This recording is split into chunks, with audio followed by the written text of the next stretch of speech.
Hello, everyone, and welcome to another Ratio1 Talks. My name is Mihai, and today we are joined by Petrica, Bleotiu, and Vitalii. Hey, guys, welcome on in. Hello, everyone. All right, so today we are going to tackle some questions from the community from various different places. Are you ready? Let's jump into it. All right.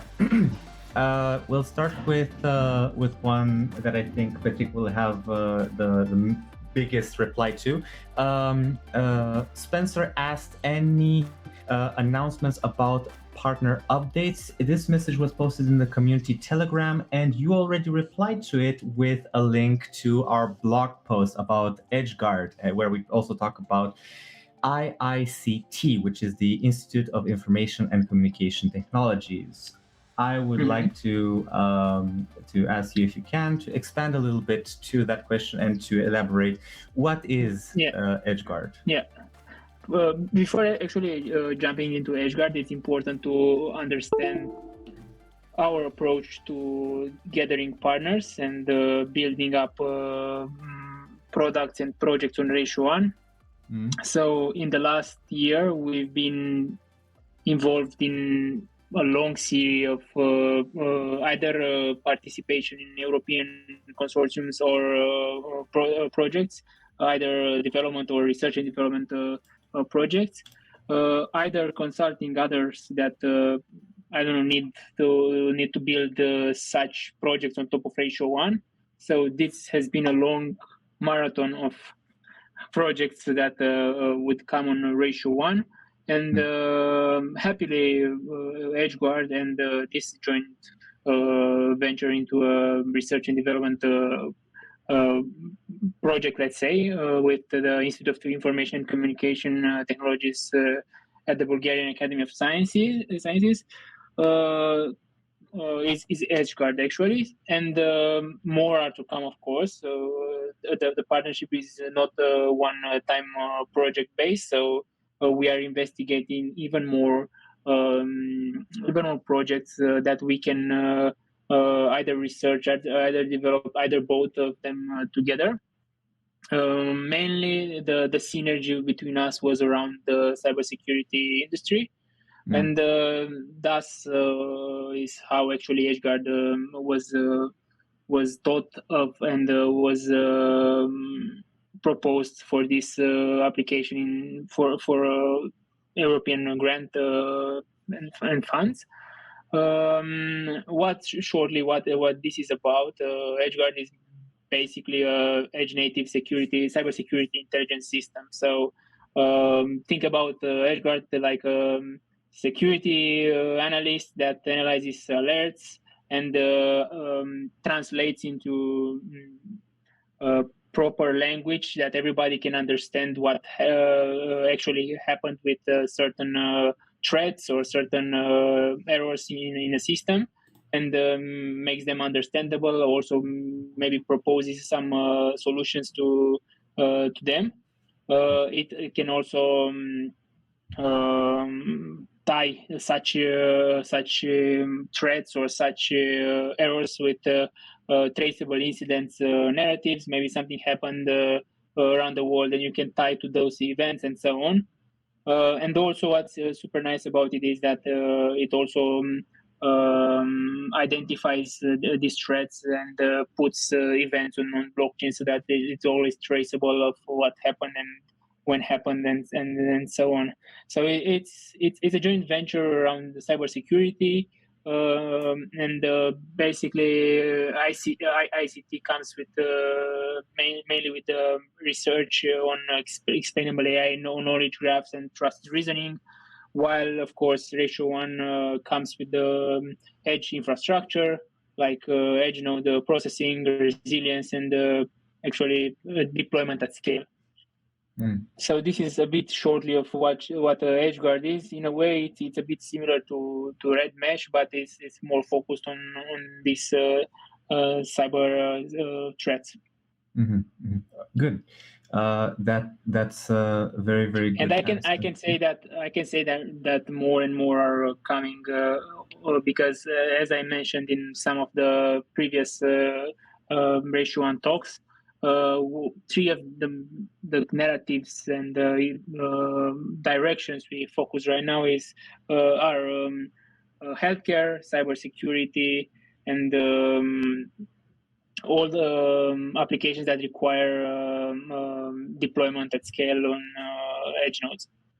Yeah, and we've tackled the idea of then the importance of security in many of our previous episodes, and that's why it's so important to highlight these cases, especially in the talk episodes and also in the blog. So I invite everyone who is listening now to also check out the blog.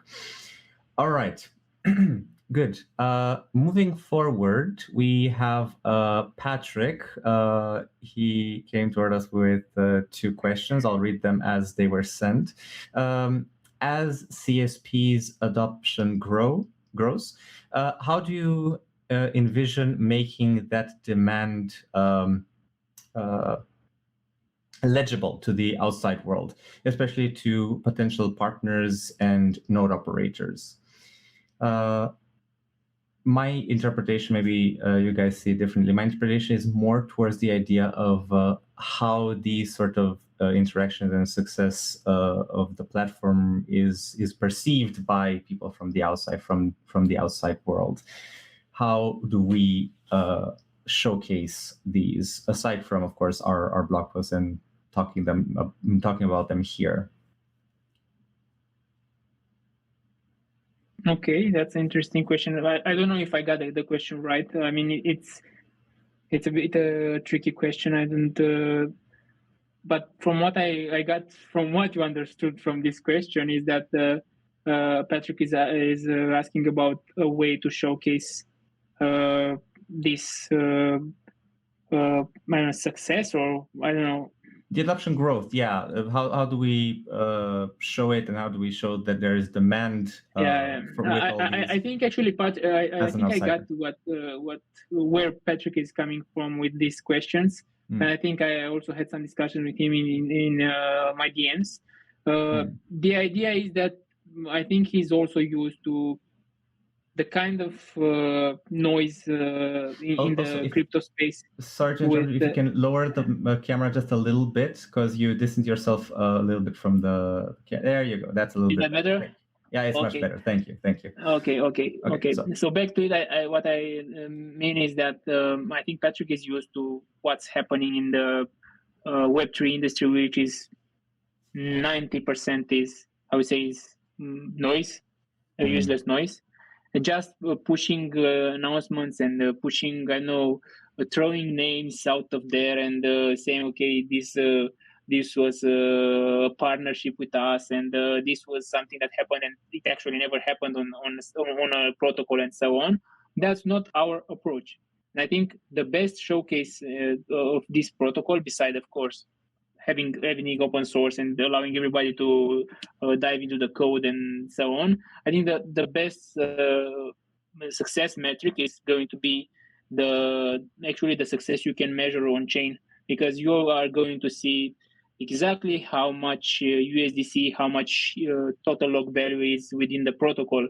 You will be able to see in real time what's the worth of the deployments of all the deployments on the protocol. And of course, you will see some numbers, considering that it doesn't worth putting jobs in the protocol because of the burn resulted from executing jobs of the protocol. So it doesn't, for somebody to understand it, is that we can't actually fake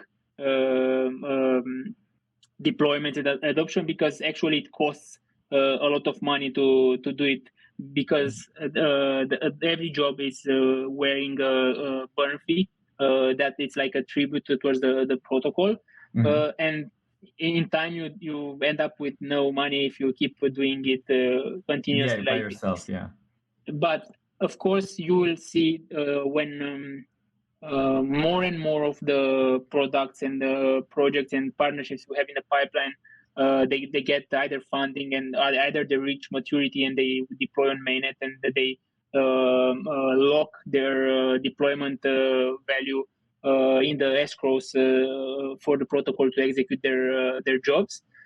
That's when you will see this is real adoption. I mean, right now, of course, we don't have much numbers. We just have some POCs, some MVPs, or some small applications that have been deployed on the protocol. We have some applications that they are close to become production ready and be deployed and be used at scale. And that will be the moment when people will actually see, okay, this is the metric. You will see the amount of USDC locked into the escrows of the cloud service providers, and you can just do your own calculation. Does it worth to become a node operator? Is it enough value for me to extract if I run a node operator business, or does it worth maybe becoming a cloud service provider? Because these cloud service providers that deployed these crazy applications that involve a lot of money for the deployment, they know some things, and these are the metrics actually that people will see, and they will join this party we are having together here as node operators and cloud service providers. And it's going to be natural and not something we just push it for the sake of numbers. It's going to grow once adoption really comes on the protocol. Yeah, of course. And as all things, it will require time. It will require from both sides, the partners and us, basically, Ratio1 to sort of get and grow each of these collaborations. I'm pretty confident that by the end of this year, the escrows value will look totally different. Mm-hmm. And people will be able to see the chart, because we have a chart with all the values and how actually this total lock value look historically, and I think they will see what adoption really looks like. Yeah, I think even additionally to the actual CSP escrows, the best two metrics might be, I think the best metric is the proof of AI, the actual proof of AI, because that tells us, okay, how much usage do you actually have in the network. Other than that, you can also look at how many licenses were sold, but might be tricky because sales are important too. But of course, sales, some could argue that sales can be speculation. Yeah. Because the way we've seen this, and in the end, the licenses are NFTs, and people might speculate crazily on them. Even they cost a lot of money, and they will become more expensive by tier. I think they're a good metric too of adoption, but we should also consider that people will also speculate on them. It's not only a matter of adoption based just on these sales, but they are important too. I agree, though. And bottom line is the best metric will probably be the actual proof of AI, since that tells us all about the actual usage. I would like to take this opportunity to see if we have some people in chat willing to raise their hand, being like, "Hey, I'm running a node. I have an entire setup." That would be fun to see. But I think it's a very good answer.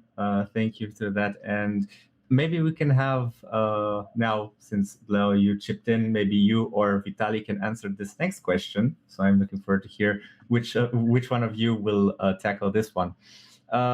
It was asked from Lil Hulu. I hope I pronounced that correctly. Has the Jeeves SDK been released? This was a question from our Discord server, in the idea of probably also learning a little bit more about Jeeves and how it sort of helps developers in some way. So maybe one of you can chip in with an answer to this one. Basically the Jeeves SDK, I think, was supposed to be released at least partially up until now, but some other challenges appeared, not necessarily related to actual Jeeves. But but on that direction, we will have one project and one sub-project of that, one product and one sub-product of that, of which I'm not sure how much I can tell now. You can't. Thank you, Petrica, for keeping us in line. But fair. That will do a lot of what Jeeves is supposed to do. And they will come to assist Jeeves, if not to make it whole, let's say. All right. I must add something on this one because Sure. we've always been super transparent with our roadmap, and you will see all the delays on the roadmap on the site and everything. And we have delays. Thanks God we have them, because actually running a startup, it's super agile, and sometimes partnerships or certain products pop up, and they require your full attention and your switch. And that's why I think Jeeves was in a way put it on, not on hold, but on a slower pace, just because again, look at cybersecurity, which is the hottest thing we are working right now. All the frameworks and all the actual products that we are also going to put live in production and actually wrap it as a product, as a business. You always have to adapt and always have to proceed with what has the highest chances to actually bring you revenue, bring you attention, bring you adoption, bring you partners, exposure, and so on. Yeah. I also have a branching question from that. This obviously can be skipped if it's all under wraps. Would we have a major blog post or announcement regarding Jeeves anytime in the near future? An ETA date, perhaps? Of course, this is just a branching Jeeves question. itself, I think not really, but the other two things I mentioned and not really mentioned before, we will most likely have updates pretty soon. Yeah. Right. I will add it next month just to put more pressure on the dev side. Okay. So next month there's something cooking. Next month. So we'll have more of course. We always launch all sorts of blog posts and messages and on X, on Telegram. So keep an eye on those whenever we announce them. Right. Let's move on to the next question. This one might be a little bit tricky. Let's see how we perceive it. What does healthy growth look like to Ratio1 at this stage, and what would you consider premature or harmful growth? Two-part question. You can answer the first part or the second part, however you feel like. In a way, can I jump? If yeah, go for it. Okay. All in. So we've been explaining this in a way or another in the last, I don't know what's the number of these H1 talks, but we always keep pointing this aspect of our project. We don't want a growth that is based on purely on speculation. So even right now, just because we don't have enough adoption, we don't want to actually make so much noise on people becoming node operators, cloud service providers jumping in the train, because right now the truth is we don't have such adoption that we require so many node operators. We prefer, and we kept saying this, either have node operators or cloud service providers that actually bring not only the infrastructure and their business on top of Ratio1, but also clients or products on top of Ratio1. So in a way, they come up with their own infrastructure, and they participate not only with buying licenses, but also actually bringing the demand in the protocol. Because if not, we risk having a lot of node operators that will get just the proof of availability, because there won't be any proof of AI rewards because there is not enough demand in jobs processing. So it's important to take it step by step as we have done it. I know people expected crazy, and it was actually the early days FOMO of a project when you list a token silently on a DEX just because you need some liquidity for your project and so on. And all the bots, all the people start jumping on that liquidity pool, and you see crazy values that initially, of course, they can't be supported because there's no actually business yet in the project to sustain that price, of course. And after that, people actually have those expectations of somehow pushed by these crazy prices early days of the project reaches, and they expect, okay, let's go crazy on license sales, let's go crazy on announcements and so on. But I think we actually put the headphones on and canceled all the noise. We've been in this industry for a while, and we know how it is to be somehow pushed by the community, and we learned that we can do it our own way and cancel the noise and develop sustainable growth, not actually answering the push of the community with I know, crazy news that they will create more FOMO, more speculation, and so on. It's something that we are growing day by day as nurturing a baby. So every day we are talking with partners, we are developing frameworks. Step by step, those frameworks start to be used by other partners.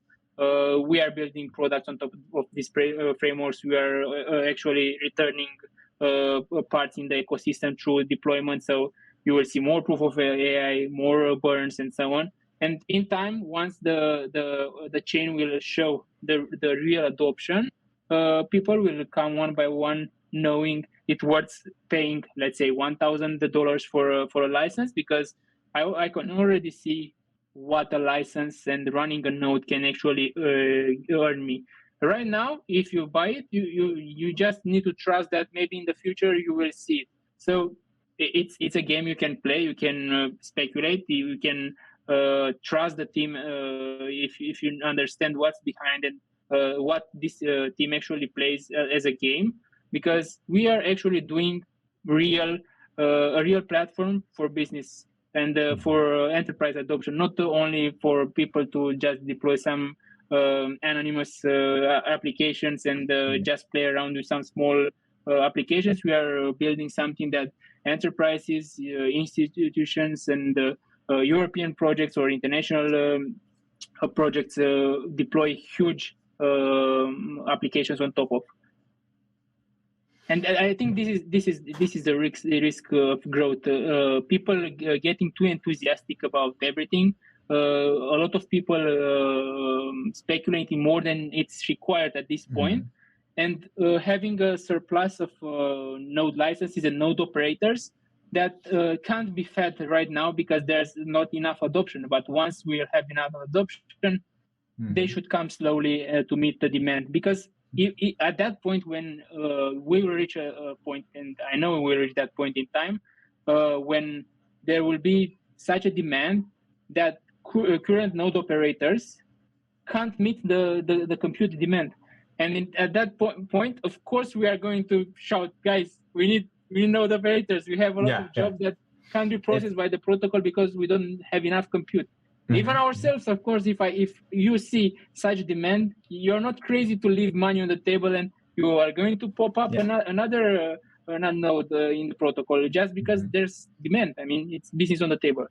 Yeah, it's not just about being, early adopters. It's about being, there and just starting. It's about also bringing something, being part of the push towards jobs, towards developing something on it. Yeah. And you get more by participating actively rather than just setting it up and expecting money to just fall from the heavens.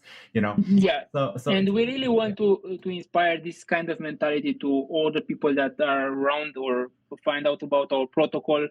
check the data on chain, check how much adoption it is, run your own calculation, check the price of a license, and maybe check the energy price in your area, the hardware price you run your node on, and at the end, just cross a line and say, does it worth running a node compared to the adoption right now? If not, maybe I shouldn't buy a license right now. Maybe I buy it later when I see enough demand in computing and so on. That's also very, very important aspect, keeping in mind that demand will continue to grow in time as projects are being developed, as new partners are appearing and discussions are being made. So it's going to snowball. The snowball effect is going to intensify with time. That's something that everyone listening and all the node developers should also keep in mind as well. Okay, one very fast question because we're kind of running out of time. Let's see how fast we can run through this one. What are the qualities of a company or firm or just partner that wants to participate, that wants to become a partner in Ratio1? So we're not talking about what type of partner, but rather what are their core values as a company? Are they more towards the idea of embracing new technologies, or maybe are they focusing on long-term versus short-term partnerships or gains for their company? Like what would be a good sort of quality of a firm that approaches Ratio1? I think the ideal profile, let's say, would be a company that looks for long-term gain, especially because we're also growing the more partners we have. So currently we are.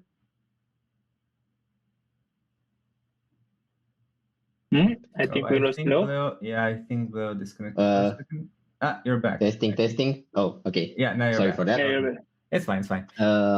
Okay, so I think the ideal profile would be a client with long-term gains in the perspective. Since we grow with the more clients we have, so let's say now we are at the current state.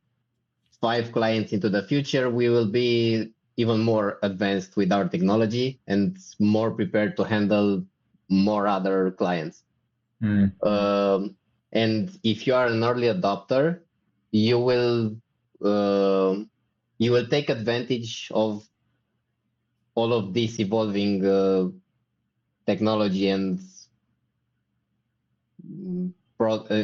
great product. I think I rambled too much. I would also add that as a partner right now, I'm looking for an even more, not just one partner, more partners would be partners that see the benefits and advantages of such protocol in front of traditional hyperscalers and what the Ratio1 has to bring at the table, and also partners that are not afraid of walking untouched paths, because let's be honest, we are early as a protocol. There are things that are always in progress, and we keep adapting them and improving them, and it helps to have partners that are not afraid to just put their hands into the protocol and even jump on participating into the development of the protocol with us. All right. That's the ideal early partner I'm seeing right now. All right. Well, I think that will have to do it for today. We ran out of time, but I do encourage everyone to keep sending us questions everywhere and anywhere, especially on YouTube. We would love to see more of them in the comment section. Thank you everyone so much for watching. Thank you guys for another awesome episode, and we will see each other next time. Take care, everyone. Goodbye. Take care. See you guys. Bye-bye. See you.